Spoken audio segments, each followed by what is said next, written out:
Pakistan Navy recently inducted Marinized ATR aircraft and lunar NG drones.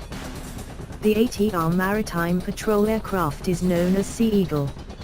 It is configured with Leonardo Sea Spray 7300E active electronically scanned array radar, FLIR systems Star Sapphire 3 electro-optical and infrared turret, and Electronica's electronic support measures suite.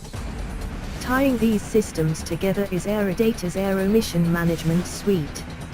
Lunar NG Tactical UAV is a lightweight system with its payload including synthetic aperture radars, signals intelligence, electronic support measures, electro-optical and infrared.